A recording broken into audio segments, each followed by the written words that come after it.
Good afternoon, my dear students. Nice to meet you again in internet, in our translation, in our lecture. My name is Professor Starchik, Dmitry Starchik, and we continue our lectures for splanknology, the section of anatomy where we study internal organ. First of all, I'd like to ask you about the hearing. Is everything good with the hearing? Could you hear me clearly? Please let me know.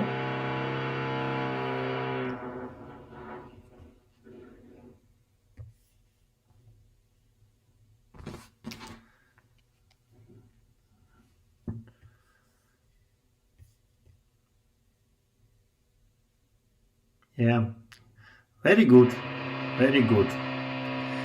And today we will study the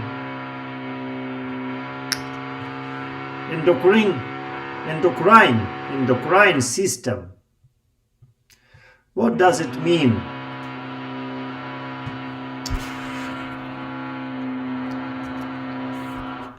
In the past lecture, we examined another category of glands, the exocrine glands. But the classical distinction between exocrine and endocrine glands has been the presence or absence of the ducts. This is a small tube from inside of glands to out.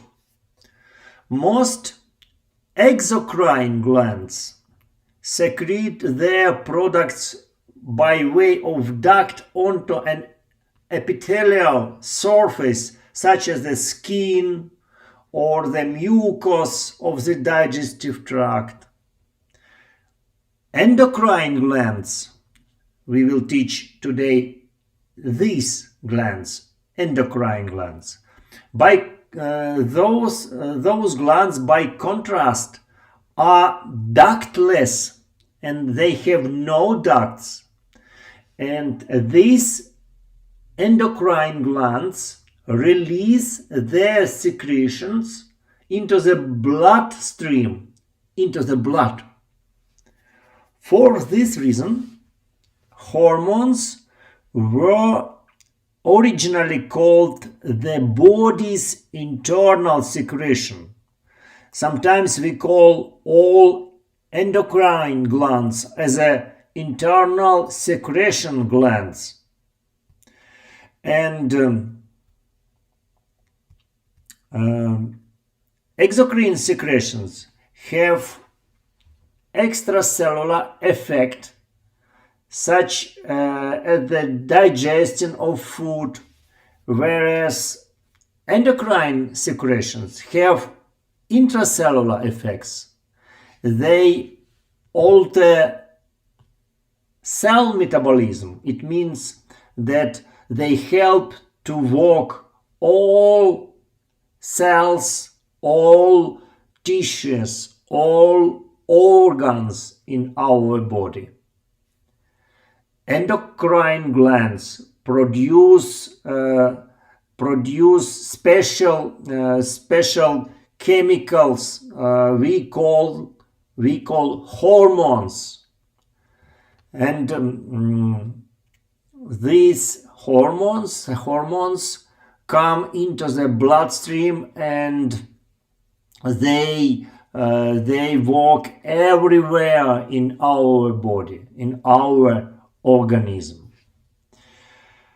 What else? I'd like to add that producing hormones, like hormones, affect everything in our body, even our mood, cause love and stress and many other feelings. So when we feel bad, sometimes it is not the bad around surrounding, not some episode. It is just realizing, it just influence of hormones. Therefore, it's fair to say hormones rule the world, and this is the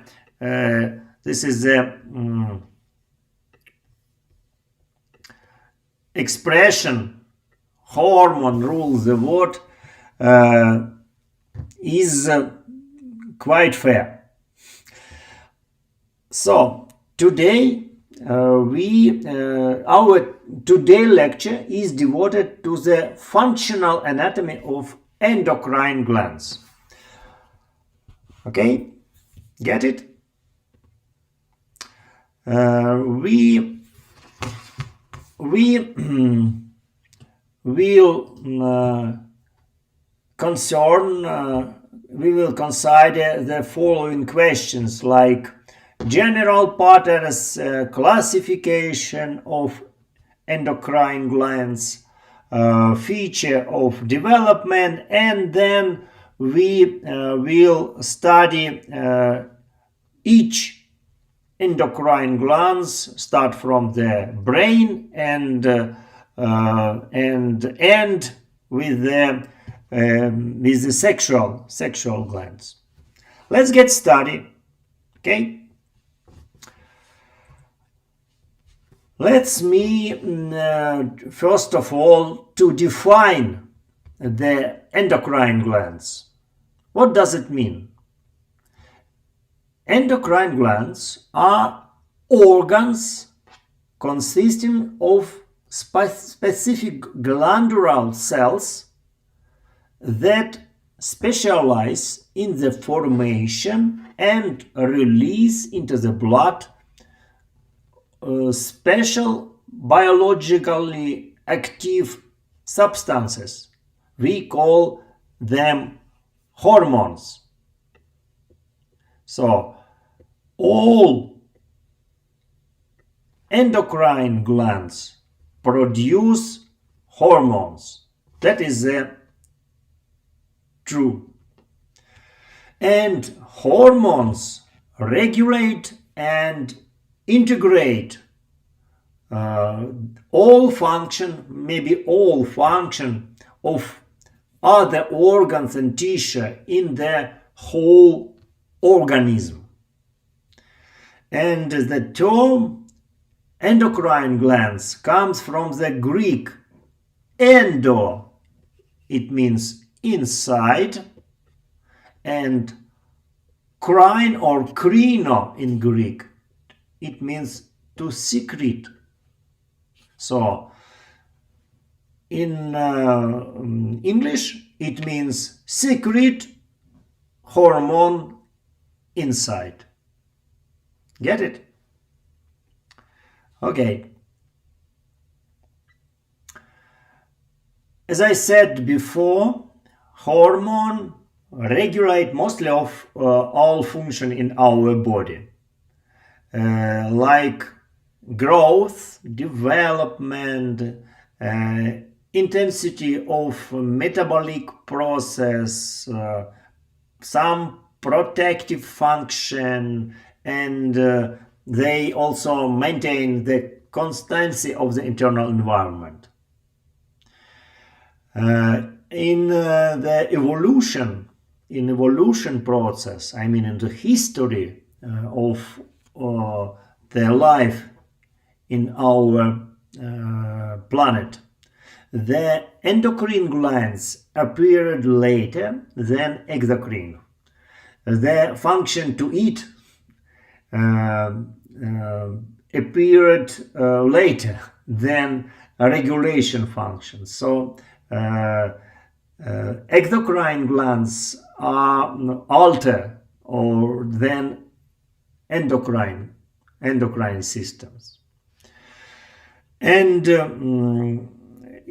another idea I'd like to share.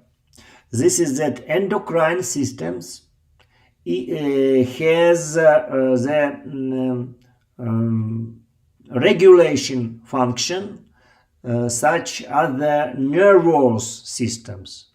Nervous systems regulate and integrate all organs, and endocrine systems also regulate or also does it. Okay. Next slide is the history of studying and research and develop and discovery of endocrine glands. Endocrine glands were discovered in 19th century, not such a long, and the term internal secretion was introduced in 1855 by the French physiologist Claude Bernard. He coined this term, endocrine glands. And also much earlier, back in 1849, another German physiologist named Arnold, his name was Arnold Berthold, published a work where he showed that the transplantation of testes to castrated roosters prevent them from developing post-castration syndrome. So that is fair to say that Arnold Berthold was the first scientist who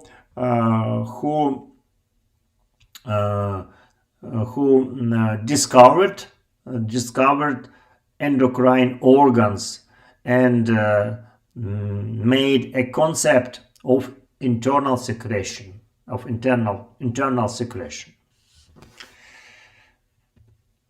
Then it is interesting what structural features all endocrine glands have, and we subscribe that all endocrine glands have no excretory ducts. This is the first idea. The second property or feature is that all endocrine glands secrete active biological substances into the blood. Sometimes into the blood, sometimes into the lymph. And these active substances we call hormones. Hormones come from the Greek hormao, to induce, and this term was proposed by Bellis and Starling only in 1905,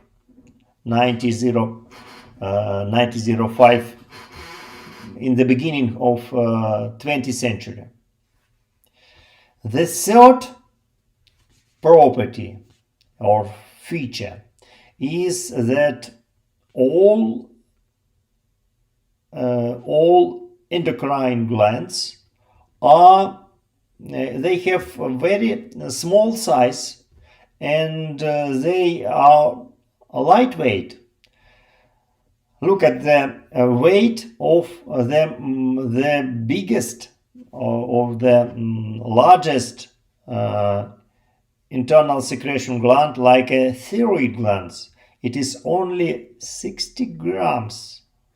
But the very, very small parathyroid glands have 25, sometimes 50 milligrams. And even we could find in our body only endocrine cells, not glands, not organ. It is only small cells. So all of endocrine glands are very, very small. And the fourth characteristic of these organs is that they have unusually high density of blood capillaries. It means they have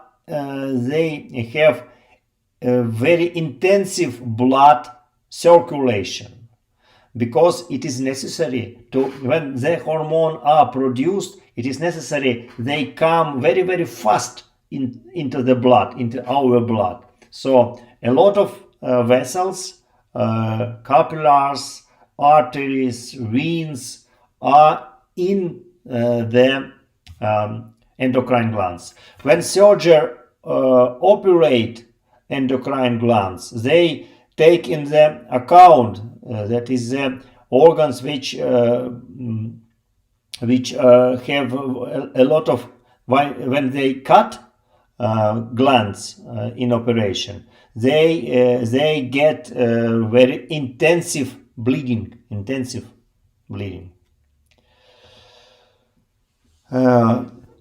Couple of words about the way of transmission, or hormone-mediated types, how the hormones come from the endocrine cells to other cells. We have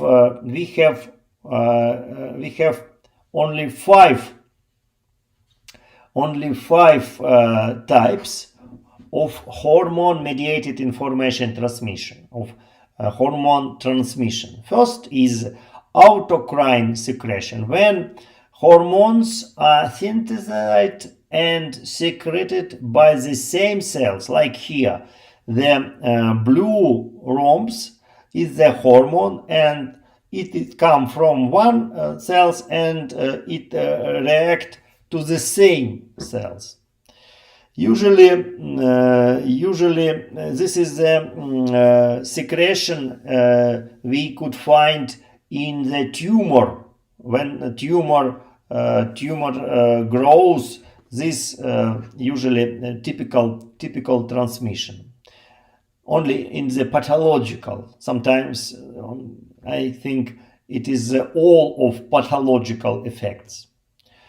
The second, or the B section, is the paracrine secretion. What does it mean? Paracrine secretion, when the hormones are not released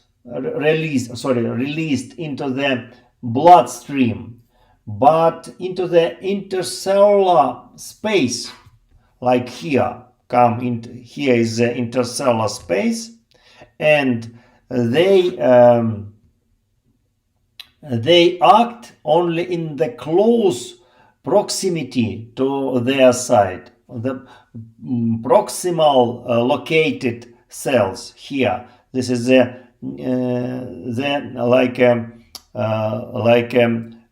close location to the endocrine size. And Игорь Алексеевич, извините, лекцию сейчас прочитаю иностранцам, потом перезвоню, хорошо? Спасибо большое. Sorry. And this is the second type of hormone transmission. The third transmission is endocrine secretion. That is a very typical, and when the hormones are synthesized and released into the bloodstream, through fenestrated capillaries. Here is the capillaries. They have sometimes some of openings, and we call them fenestra, from Italian, like it is a window in Italian, from the Latin. And this type of transmission is very typical for all endocrine glands. Another one is the neurosecretions. That is when hormones or neuromodulators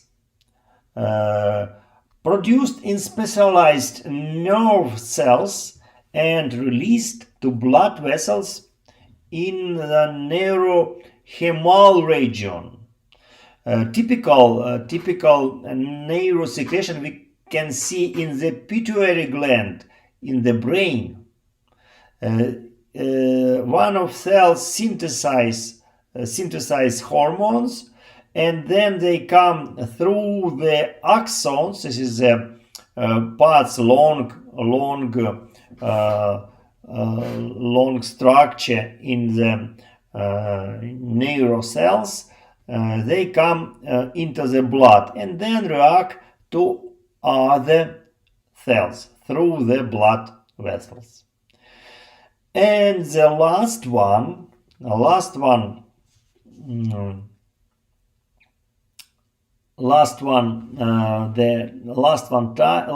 type is the endocrine secretions. That is typical for neurotransmitters in synapses, and sometimes it take a place in the different form of synaptic transmitter, and this secretion is a transitional type of communication between the endocrine signaling and synaptic transmission. It means that is the relative it shows the relatively position of endocrine system and neural systems. Okay, is everything correct? Let me know. Do you have everything visible and clear hearing? I see only 7%. What? It is pity. As I see a lot of students put your name, but only 7% are present now in our lecture. That is bad. Okay, I'll see later in the end of lecture how many people will be present here. Let me continue our lecture, and we will call about hormone function. Hormone function is typical for the regulation in our body, and hormones ensuring the growth and development. First of all, they adapt all body organs for changing in the environment condition. I mean, when it is cold outside, we produce more hormones of thyroid glands, and also hormones maintain homeostasis. This is a constant constant concentration of different chemicals inside of our body. pH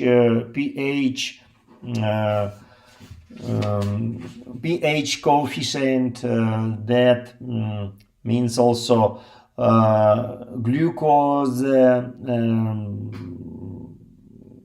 everything, proteins, everything.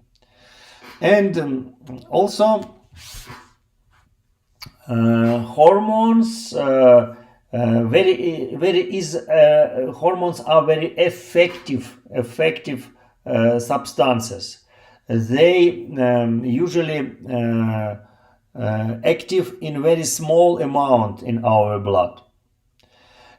They have remote actions because they produce in one place, and then through blood or lymph they come to another place and react or act to the other cells, organs, and systems, etc.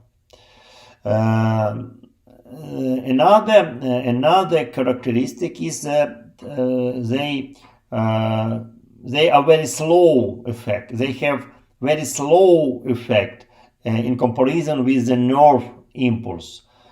And this is a general react to the whole organism. It is not possible that hormone come into the blood and react to the only. Actually, it is possible, but some of hormones, most hormones react to the all structure, all morphological structure, all cells in our body.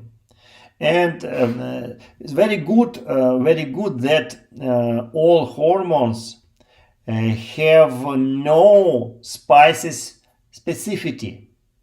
That's good because sometimes we take hormones from animals, like pigs, insulin, for example, and we put it for the patients with the diabetes, and this is a very good property that we can treat our patients with hormones. By chemical structures, hormones could be divided in the proteins.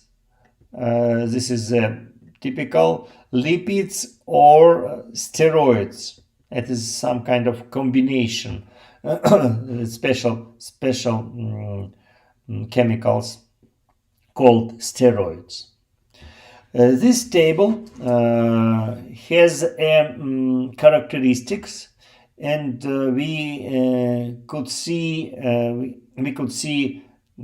comparison between nervous systems and endocrine systems. As you see, for way of communication, nervous systems communicate by means of electrical impulses or by neurotransmitters in synapses. But endocrine systems communicates by means of hormones. In the place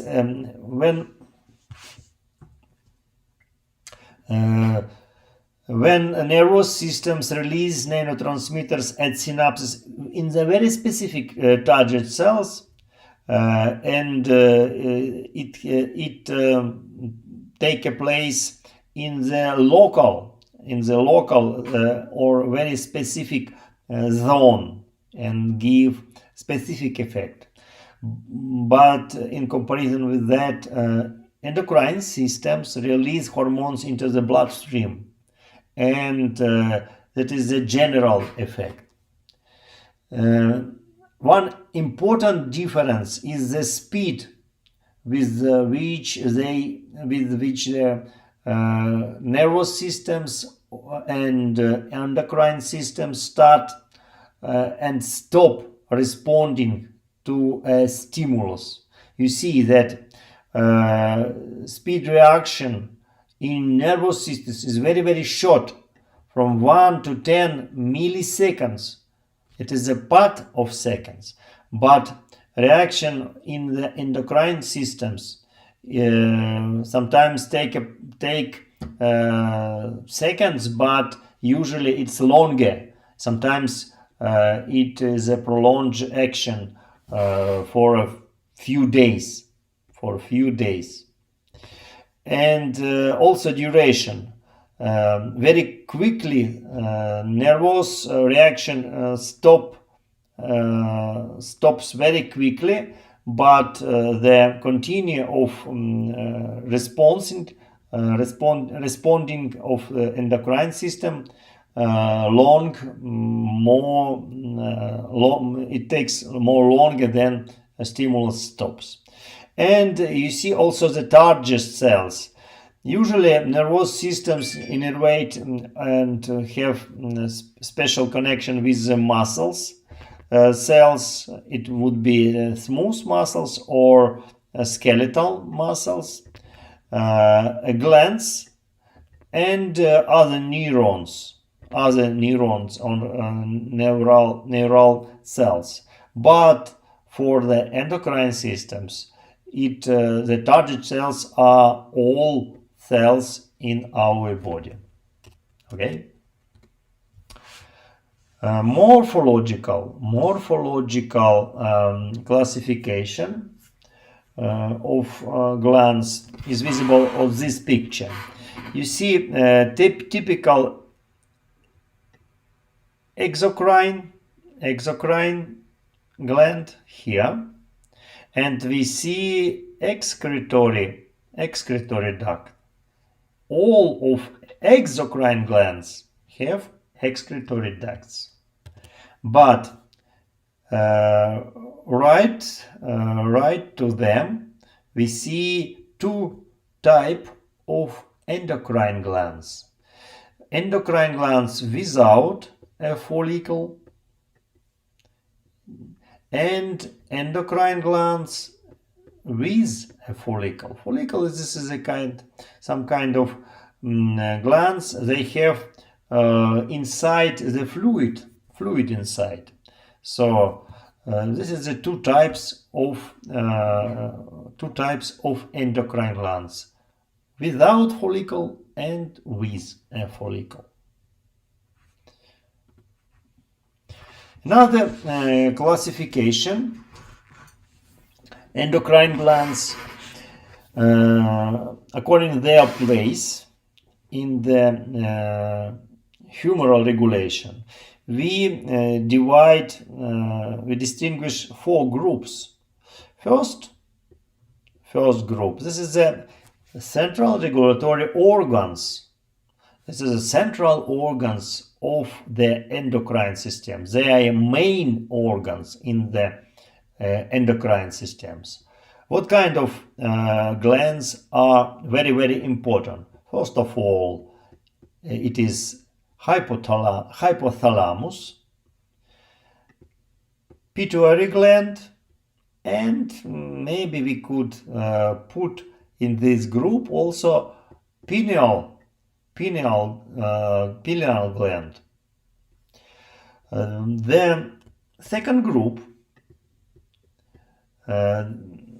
is the peripheral endocrine glands. This is a group of peripheral endocrine glands like thyroid gland, parathyroid gland, and adrenal gland. It is a typical they are located somewhere in the body, and they are under control of the first group of organs. The third group are organs that combine endocrine and non-endocrine function. For example, this is the testicles and ovaries. We know from the last lecture that testicles produce the reproductive cells, gametes, and ovaries as well. And this is the main function. But testicle and ovary are organs produced hormones. We We already know that. Placenta and pancreas also are in this group. And the fourth group, this is a single hormone producing cells. We call that acute systems. It is a very old term.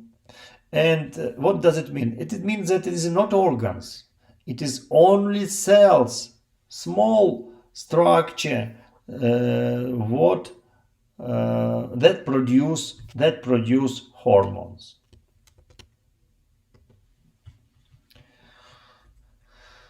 Another way for classification, to classificate endocrine glands, is the mechanism of their regulation.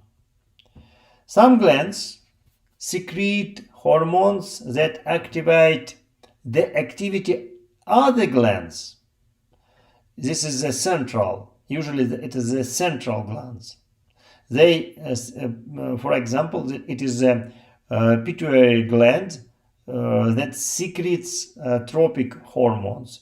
Tropic hormones have influence on other endocrine glands. The second group is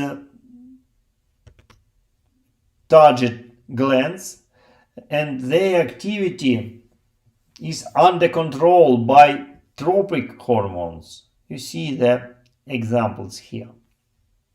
And the third group of self-regulating glands, like parathyroid glands, pancreatic, and adrenal glomerular zone. But the most interesting and popular classification we use in morphology in our department, that is a classification by origin. I'm very sorry. Let me call you later. Okay? Sorry. This is a classification was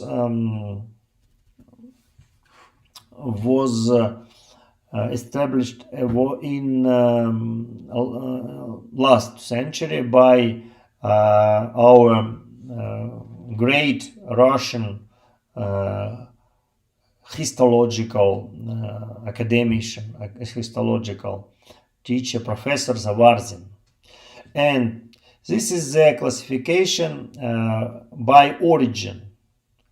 We could divide all endocrine organs into three groups. First group is ectodermal, that these glands have ectodermal origin, like neurogenic group is hypothalamus, posterior lobe of pituitary glands, and pineal glands, pineal body.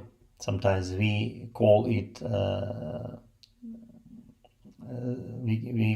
that.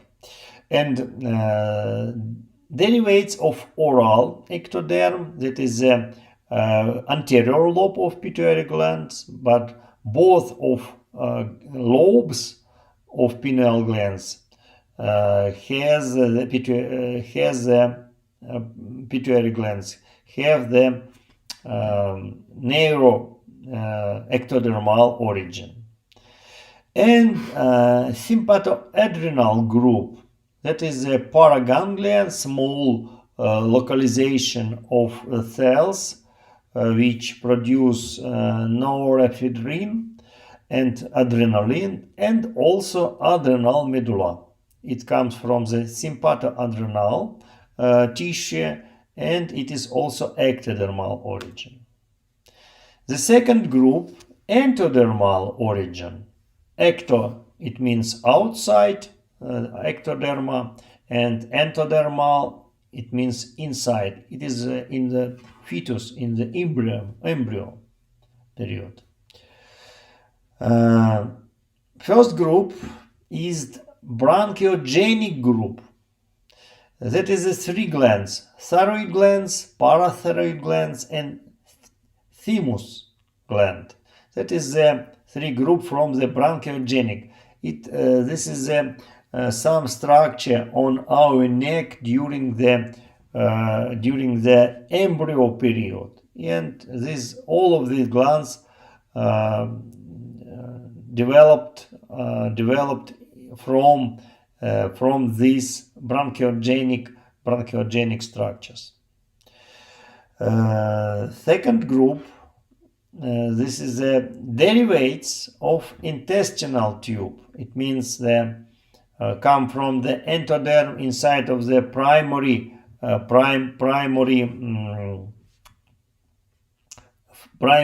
digestive tube. As you see, this is the pancreas islets, which produce insulin and glucagon. And the third group is glands come from the mesodermal origin. And there are four glands: adrenal cortex, interrenal systems, and testicle and ovary, sexual gland in our body. Please take in consideration this classification, because it is very, very good for studying, and your teacher will ask you, I think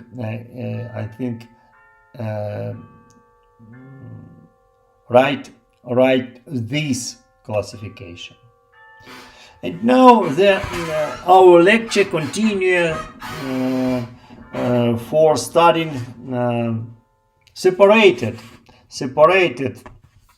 organs, separated endocrine glands, and we start from hypothalamus.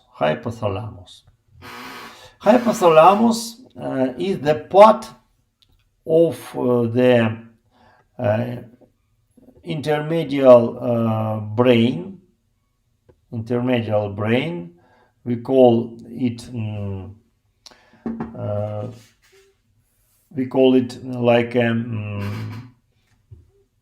part of brain located in the bottom, in centrum of the whole brain. And this is a quite small part. Usually I can show it here, and in my imagination it is visible.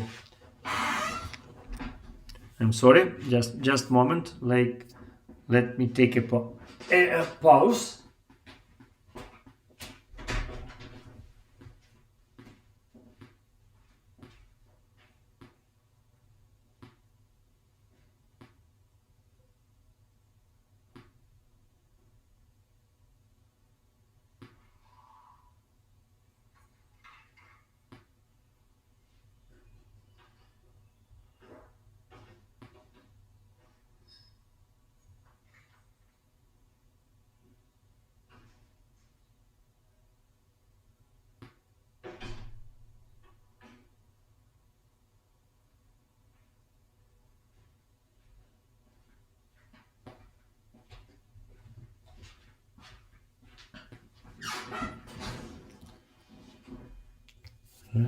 Sorry.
Sorry, it was a technical break, and let's continue.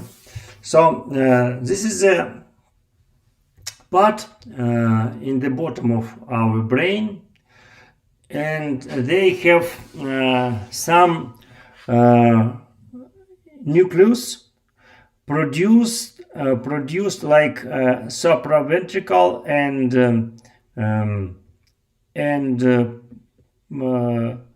and supra and anti supraoptical and paraventrical nucleuses, and they produce two hormones which come from the hypothalamus into pituitary gland here, and the other this is the sorry, not here, it is not right. Here is the two nucleus, and they produce, it was my mistake. This is a paraventricle here nucleus and supraoptical nucleus, and they produce hormones. They come into the posterior lobe of pituitary glands, and it is only two hormones: antidiuretic hormones and oxytocin. In other cells, usually they located, this is a zone bigger, and they produce regulatory hormones that those come into the anterior lobe, and then they stimulate cells in the anterior lobe of hypophysis or pituitary gland, and produce those cells produce another hormones we call trope hormones. So that's way it is visible that two part of pituitary gland have different connection with the hypothalamus. And also some kind of cells have regulators combination with the adrenal glands. I mean, especially adrenal medulla.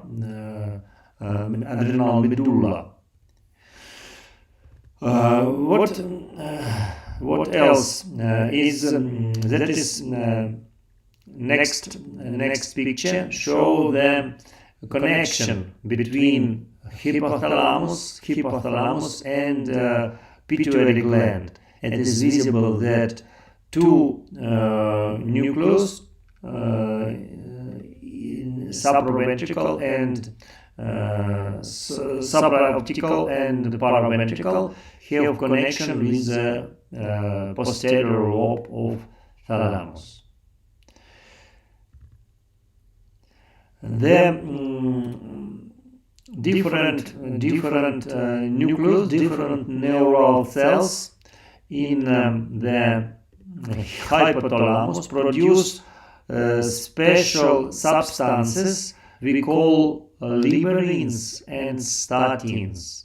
Usually there are 7 liberins or 7 hormones that stimulate production hormone from the anterior pituitary gland, but only 3 hormones that inhibit production and secretion hormones in the adenohypophysis, in the anterior pituitary gland. So it is like yin-yang and day and night. We have stimulating hormones and inhibiting hormones what produce in hypothalamic region, and that is the hypothalamic hormones. It means that pituitary glands is always under control of hypothalamic hormones.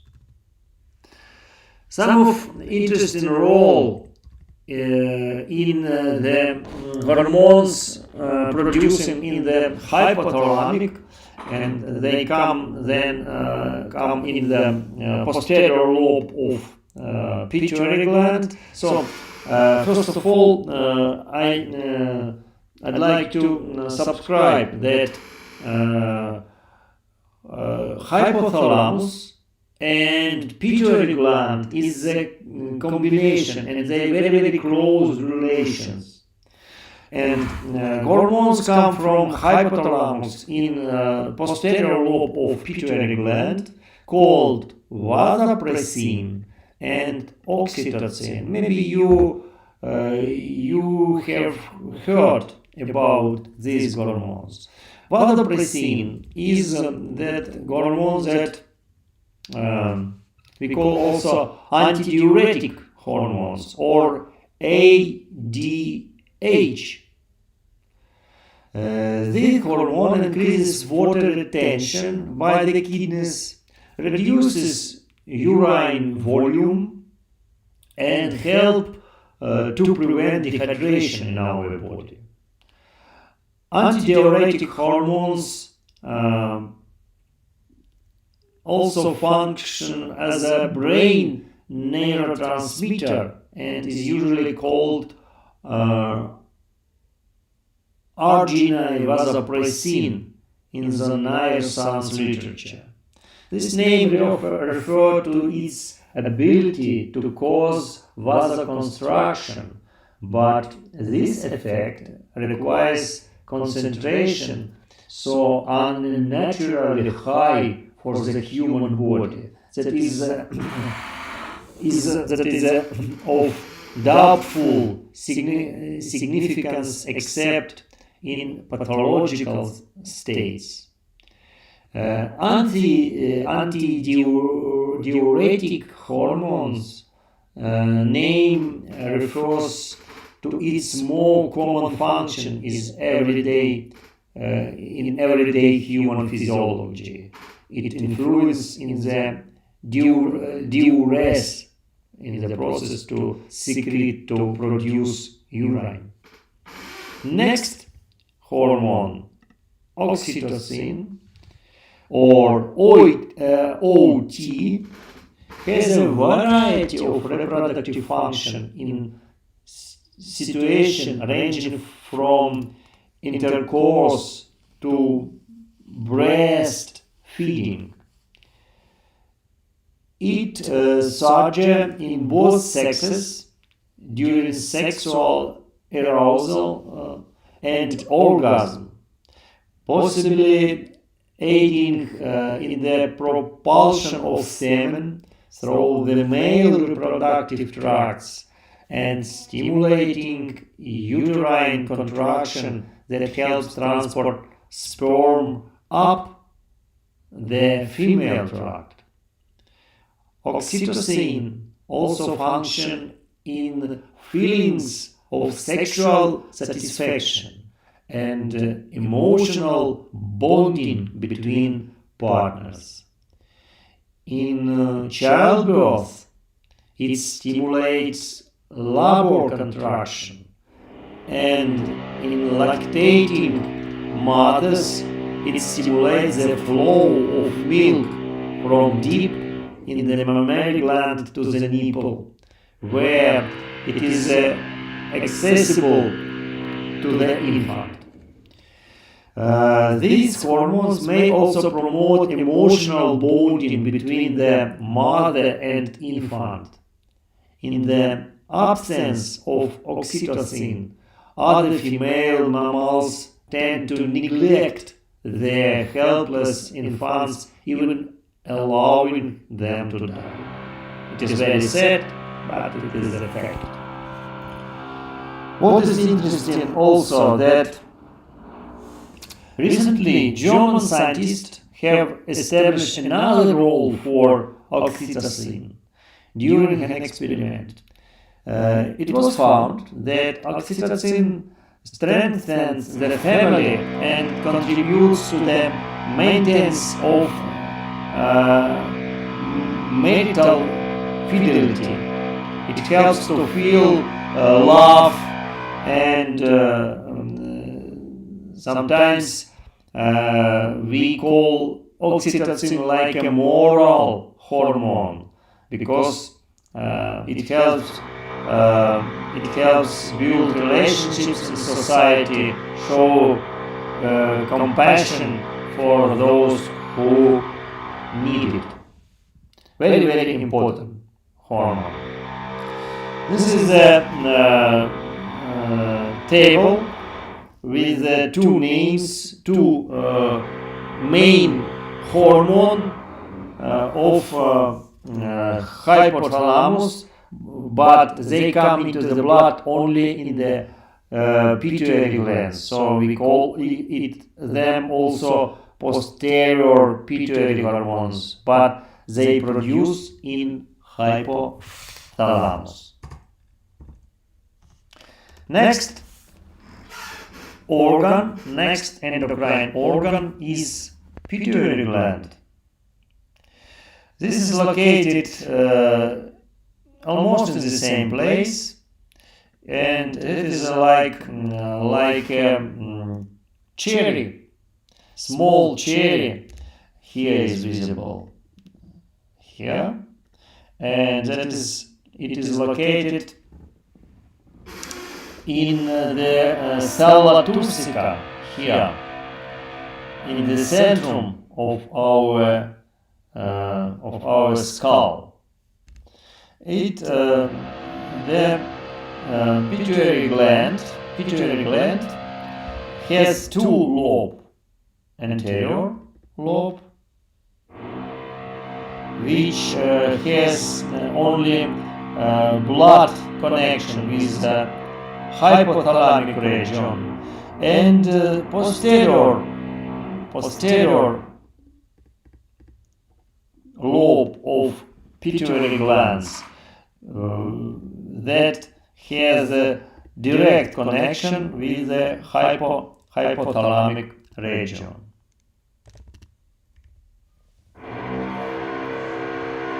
Here is visible the parts of anterior lobe.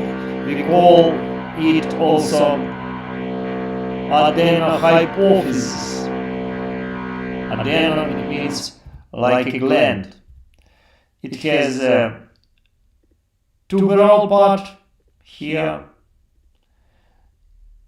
intermediate part here, and distal part here. Posterior lobe has infundibula, stalk, and the main nervosa part.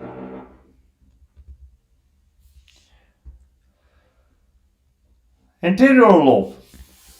The richly vascularized anterior lobe of the pituitary contains 5 different cell types and produces 7 different hormones.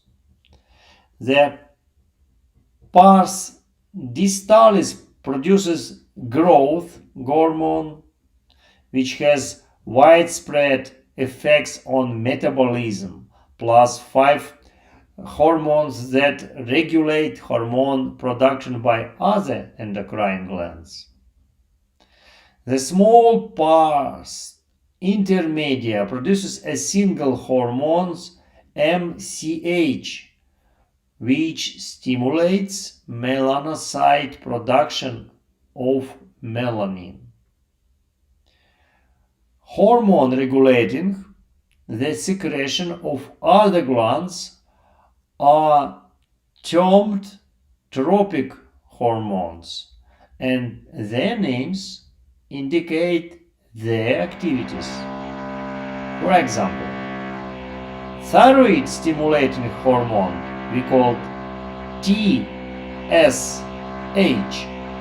hormone, targets the thyroid glands and triggers the release of thyroid hormones. Posterior lobe here, posterior lobe, and here also visible. That lobe of the pituitary contains the axons and axons terminals of roughly 50,000 hypothalamic neurons. The neuronal cells bodies are either in the supraoptic or paraventricular nucleus of the hypothalamus. The supraoptic nucleus produce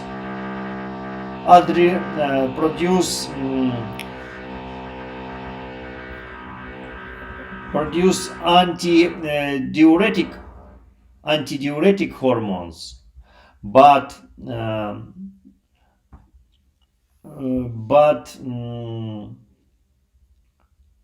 paraventricular nucleus produce oxytocins.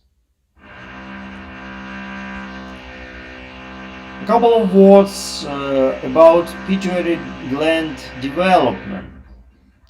The anterior pituitary arises from a pouch that grows upwards. Here is visible. This is a small pouch. We call Rathke pouch from the oral cavity, and this is located in embryonic pharynx, while the posterior pituitary arises as a bud growing downwards from the brain. Here is visible. It's visible here. Usually from 4 weeks, both parts come into contact. It is visible here, and then they are 2 parts of the pituitary gland. It is also visible here. This is a Rathke pouch, and this is a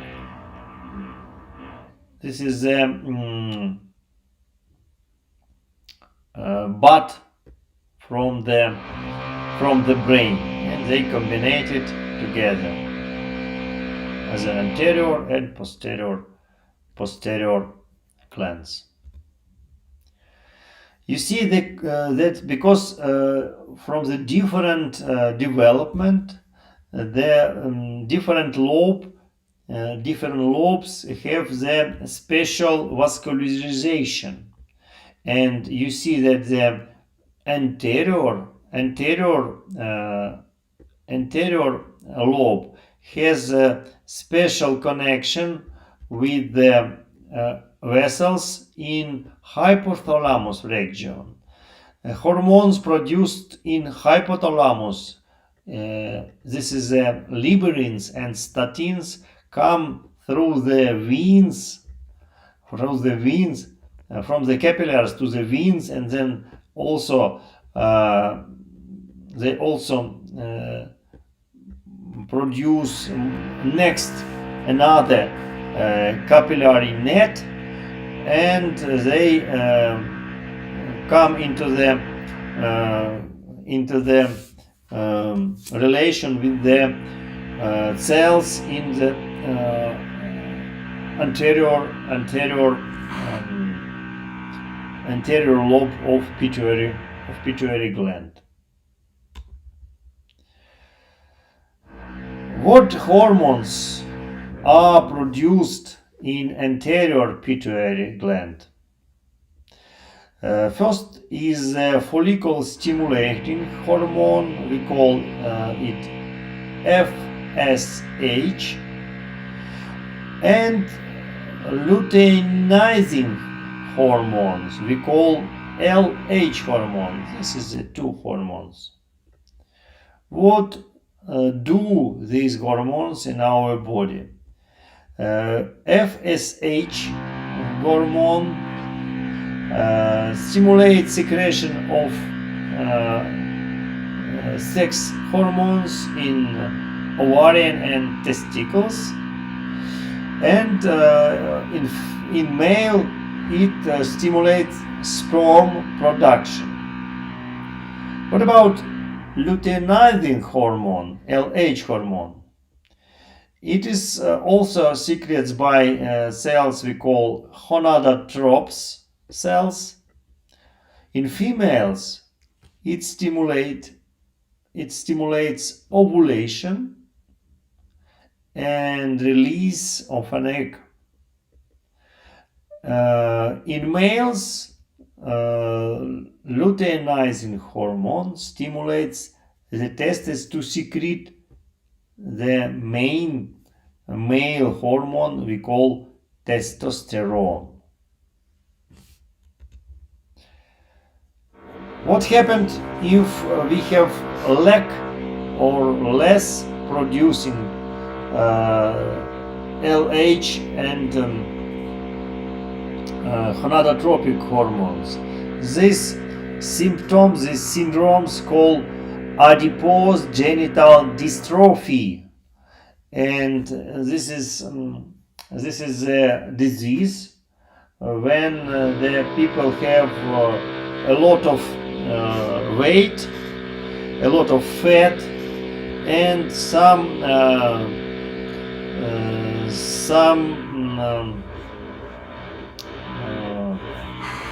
problems in the development of reproductive systems. Another hormones in anterior pituitary glands, in anterior lobe, we call thyroid stimulating hormone, TSH hormone. Another name is thyrotropin. TSH hormone stimulates growth of the thyroid glands and secretion of thyroid hormones. Here, this is a TSH hormone. Adrenocorticotropic hormones here stimulates the cortex, adrenal cortex in adrenal glands, and usually it's stimulates to secrete glucocorticoids hormones, mostly cortisol. This is a hormone regulates glucose, protein, and fat metabolism. It is very important hormone to protect us from the stress. And the fifth hormones here we call prolactin, PRL in abbreviator.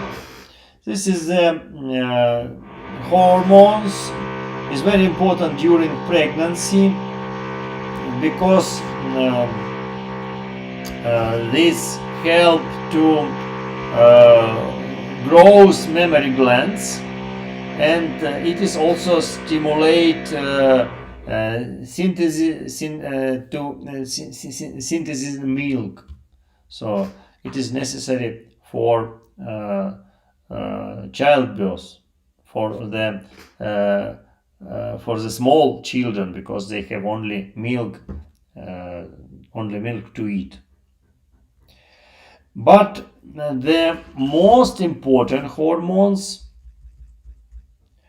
is the hormones we call growth hormones.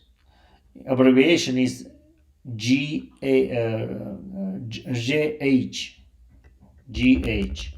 or another name is somatotropin. Here, GH hormone and its influence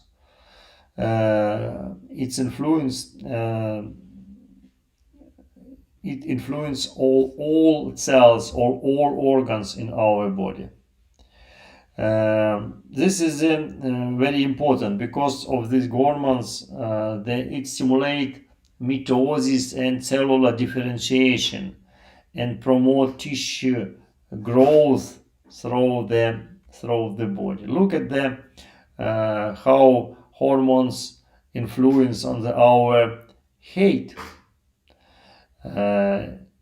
It is known that when people have less amount of somatotropin or GH or growth hormone, it comes to the pituitary dwarfism. When people have very small small height, very interesting that one of the dwarf in Europe was Joseph Borowski. He lived in 18th century and has very small size, only 61 centimeters. But now we in the Guinness Records book, we could find that the smallest man on our planet is Chandra Bahadur Danji. I think he is 75 years now and live in Nepal, and his height is only 56 centimeters. But the smallest woman is Yoti MG from Indian city Nagpur. Actually, I don't know where it is, maybe somewhere in India. But this woman has only 58 centimeters tall, and she weighs only 5 kilograms. All of those people has deficit or lack of growth hormone. What happened when people have a lot of growth hormone? That situation is called gigantism, and usually they have very tall person. By the tallest person in the Guinness record book was Robert Wadlow from United States. He lived in Illinois state, and he has a tumor of pituitary gland, and usually the cells of that tumor produce growth hormones. Unfortunately, all of those people they don't live a long time because it is very difficult to supply organs and cells with blood, and they have problems in movement apparatus, in heart, everywhere. And unfortunately, this person, Robert Wadlow, was died. He died. He died at the age of 22. And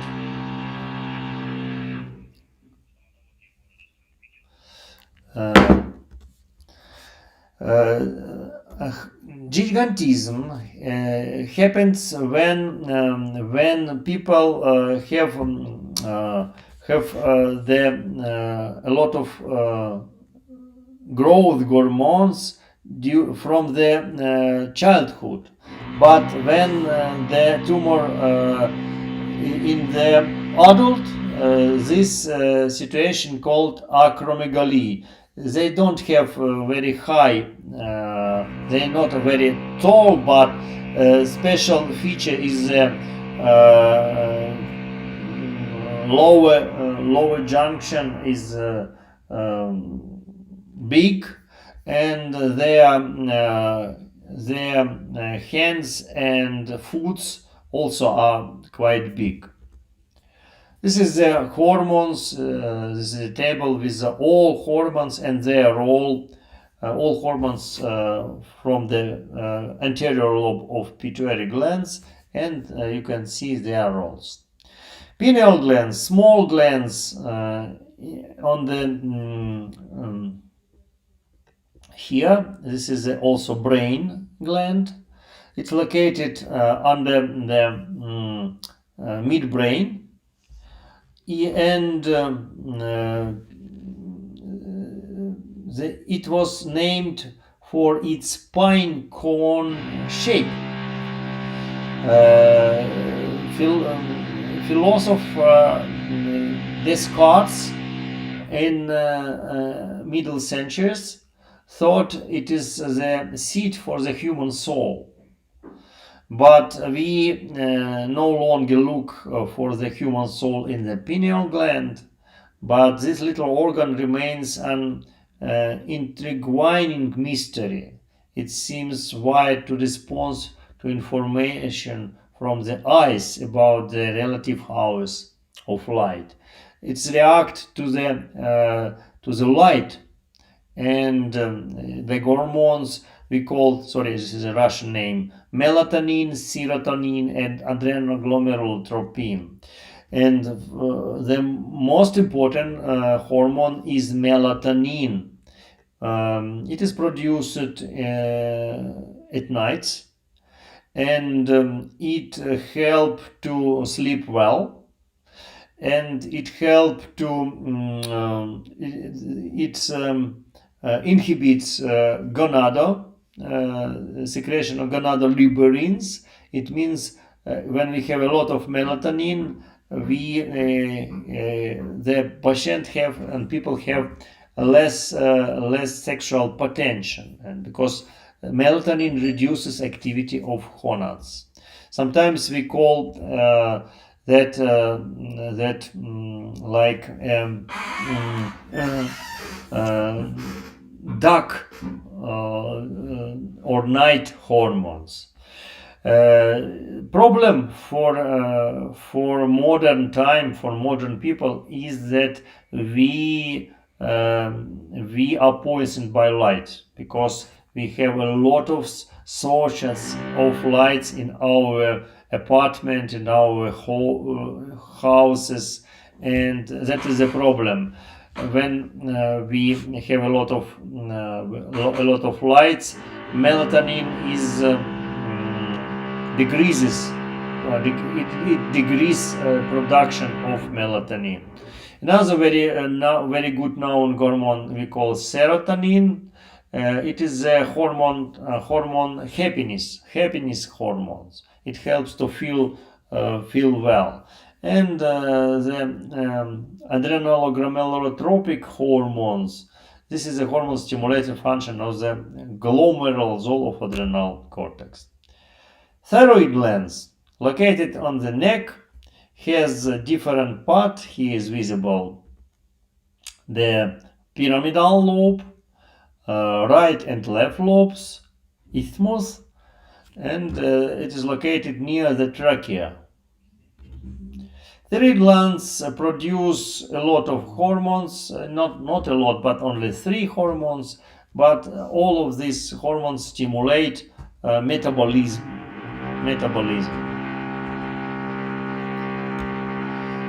First of hormones we call thyroxine, triiodthyronine, and thyrocalcitonin. Thyroid glands are glands like follicle hormones. The hormones are inside of cells, inside of follicles. There are a lot of follicles in the thyroid glands. What is a follicle structure? This is a unit. Yes, it is a structural and functional unit of the thyroid glands. This is the hormones and their actions we could find here. But when thyroid glands produces a lot of thyroid hormones, we have a disease called Bazedov's disease. It is a big volume of thyroid glands, and very typical is the exophthalmos.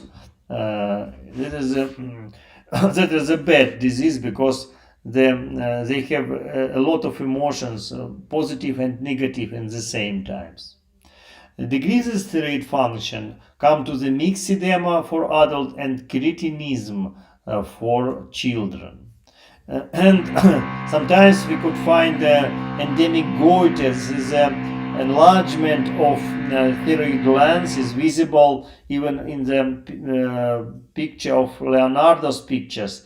Sometimes when not enough element like iod, it comes to the deficit hormones, and the thyroid glands started to grow.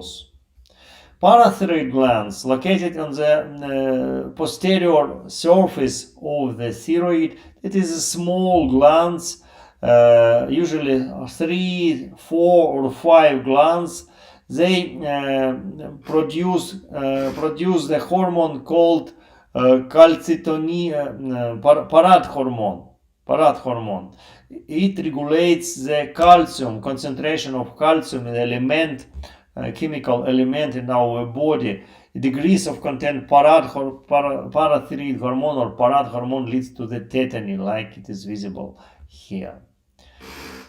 Thymus is a gland located in the thoracic cavity. Here is visible. This is a small in adult, but quite good, big in children. This is an organ on lymphoid or immune system. We will discuss this organ next lecture. But this is a hormone produce lymphocyte and some of hormones. Thymosin, sorry, this is a Russian name. Thymopoietin, and it means that is also endocrine glands. Pancreas. You studied pancreas in the digestive system.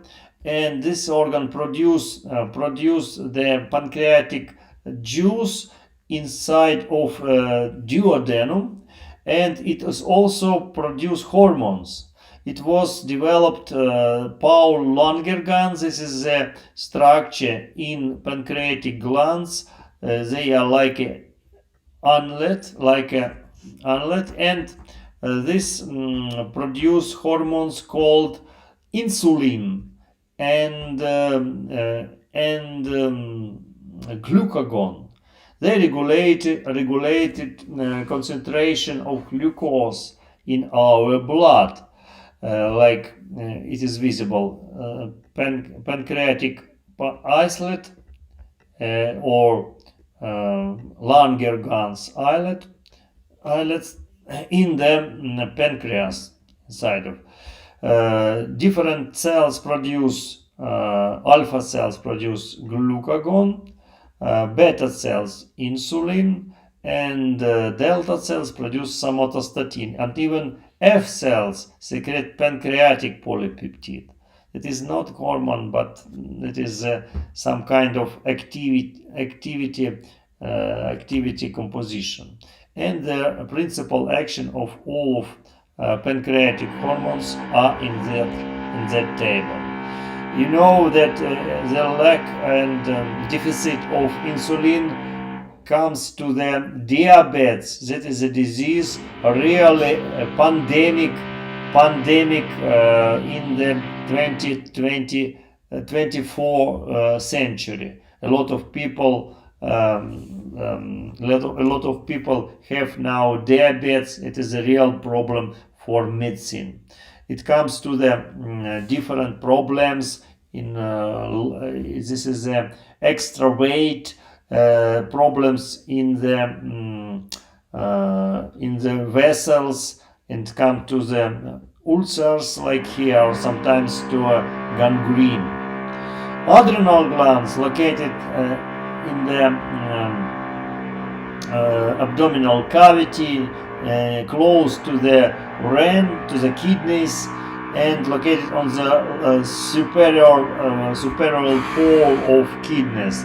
They have two substances, cortex here and medulla here. They have different development and produce different hormones. It is visible. Here is the cortex and here is the medulla in histological preparat.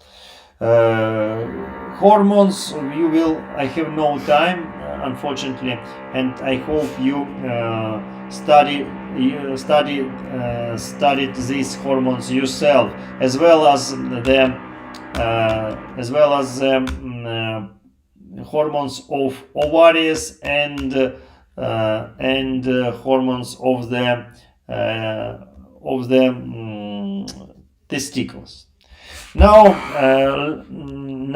I'd like to stop my lecture and thank you for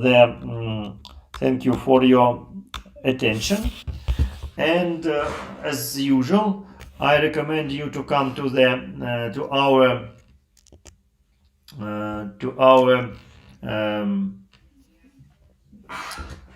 Moodle section and pass the test. Please also put your name here again, because I see only 10% in the end of our lecture. It is not good. And I will check the students who was in the beginning of our lecture and in the end. See you next week, next Tuesday, and thank you. I see. Yes, thank you, Mahdi. Thank you, Kao. And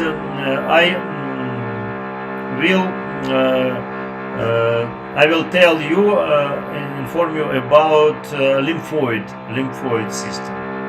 That is all for now. See you next week, and have a nice day, my dear students.